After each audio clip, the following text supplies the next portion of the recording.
अच्छा ये लोगों को जोड़ने वाला काम है, यहीं पर पीछे हट जाएगा। और ये सबसे बड़ी हमारी कमजोरी है। हम ये जान ही नहीं रहे कि दुनिया में अमीर कौन है। इंडिविजुअल मेहनत करने वाला दुनिया में कोई व्यक्ति अमीर नहीं है। इस दुनिया में बड़े अमीर लोग केवल और केवल वो लोग हैं जिनके पास बहुत बड़ा नेटवर्क है।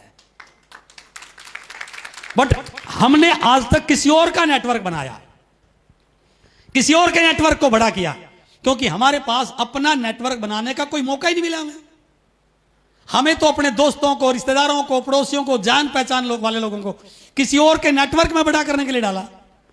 मैं एक बड़ा सिंपल सा उदाहरण देता हूं, उसको आप समझ जाएंगे। मेरे पास मोबाइल है, इसमें एयरटेल की सिम है, और बात करते करते बीच में कनेक्शन कट जाता है, बात हो नहीं पाती, नेटवर्क टूट जाता है। तो मैं और गोपाल चौधरी जी आ रहे थे, तो गोपाल जी ने मुझे कहा, सर कि कौन सी सिम है आपके मोबाइल में? मैंने कहा एयरटेल की। सर छोड़िए एयरटेल को, हमारे यहां तो जियो चलता है बहुत बढ़िया, आप ऐसा करो जियो की सिम ले लो। हेलो, और मैंने गोपाल जी की बात मान करके जियो की सिम ले ली। तो क्या किया इन्होंने मुझे जियो के नेटवर्क में डाल दिया। इनका अपना कोई नेटवर्क, समझ आ रहे ना? मैंने अपने घर के लिए मिठाई लेके जानी थी, और जैसे मैं रास्ते में चला तो मुझे सरोज जी ने कहा, सर क्या कर रहे हो? मैंने कहा मिठाई लेनी। अरे सर ये मत लो, हल्दीराम की लेना, बहुत बढ़िया क्वालिटी की देता है। मैंने इनके कहने से हल्दीराम की मिठाई ले ली।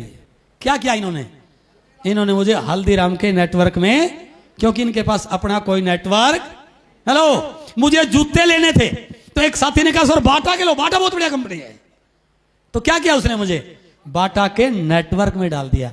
आज तक दुनिया ने हमें किसी और के नेटवर्क में डाला है।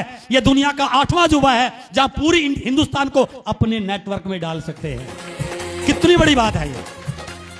इसको यदि आप समझ गए तो दुनिया में इससे बड़ा कोई काम हो ही नहीं सकता।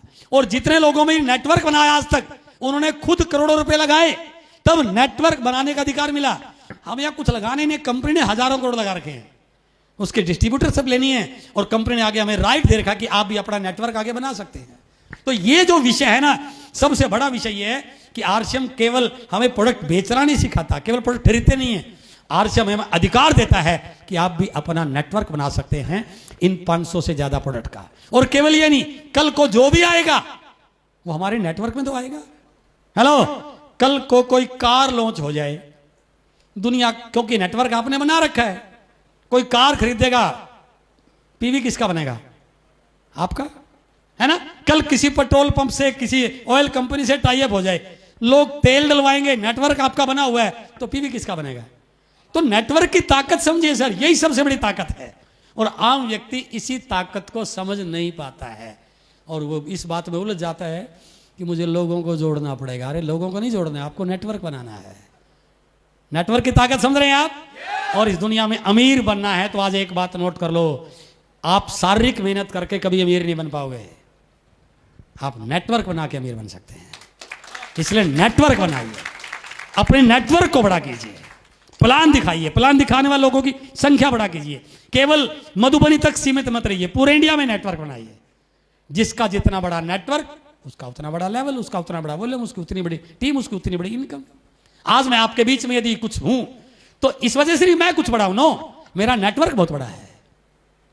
आज मेरा टर्नओवर बड़ा इसलिए क्योंकि मेरा नेटवर्क बहुत, इसलिए नेटवर्क की ताकत को जानिए। और दूसरा पार्ट था कि आरसीएम लोगों को इंडिपेंडेंट, आत्मनिर्भर बनाने के लिए काम कर रहा है। देखिए ये पिक्चर है हमारे देश की, लोग नौकरी के इंतजार में किस प्रकार से लाइनों में लगे रहते हैं, और ये प्रैक्टिकल है सर, हमें इसको थोड़ा सा समझने की जरूरत है। और मैं इसको बिल्कुल सिंपल उदाहरण से आपको समझाना चाह रहा हूं।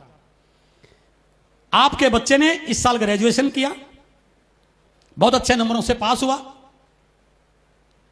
अब वो तैयारी कर रहा है नौकरी की, कोचिंग ज्वाइन कर रहा है, साल 6 महीने हो गए वो कोचिंग ले रहा है, अच्छी तैयारी की, और कोचिंग लेते लेते सरकार ने वैकेंसी निकाल दी।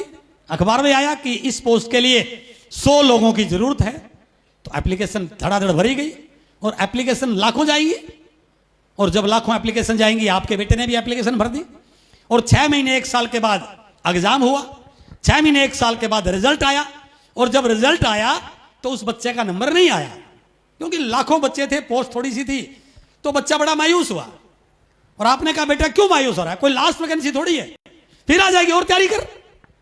हमने बच्चे को फिर तैयारी पे लगा दिया। साल 2 साल के बाद फिर वैकेंसी आई, फिर 1 साल के बाद इंटरव्यू हुआ, फिर 1 साल के बाद रिजल्ट आया और फिर भी बच्चे का नंबर नहीं आया। फिर हमने मोटिवेट किया बेटा आके तैयारी कर, आ जाएगी। क्या हमारे युवाओं के जिंदगी के कई कई साल इन लाइनों में लगने में नहीं लगे रहे सर? थोड़ा सोचिए तो। और नौकरी मिल भी गई तो एक, मैं बहुत काम की बात बता रहा हूं आपको, नौकरी करके आज तक कोई व्यक्ति ना अमीर बना है और ना अमीर बनेगा। हमारे बच्चों के कई कई साल एग्जाम देने में, प्रैक्टिस करने में, लाइनों में लगने में, इंटरव्यू देने में लग रहे हैं। थोड़ा सा सोचिए, यदि वो आरसीएम को समझ ले और 2 से 5 साल आरसीएम को सीख ले, अपने अंदर स्किल डेवलप कर ले, मैं गारंटी के साथ कहता हूं उसको दुनिया की किसी भी नौकरी के लिए फॉर्म भरने की जरूरत नहीं है, जो यहां से काम हो सकता है। बस वो सीखे इसको। हम गलती क्या करते हैं, हम सीखते नहीं हैं और बिना सीखे सिखाने की कोशिश करते हैं।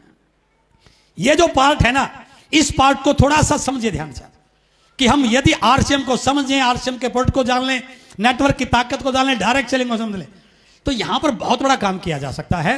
और जो सरकार के सामने बेरोजगारी को लेकर के जो दिक्कत है हमारे देश के सामने, ये परमानेंट सॉल्व हो सकती है। और अभी तो ये उम्मीद की जा रही है, बट आने वाले कुछ सालों के बाद क्या होगा इसका अनुमान भी आम लोगों को नहीं है।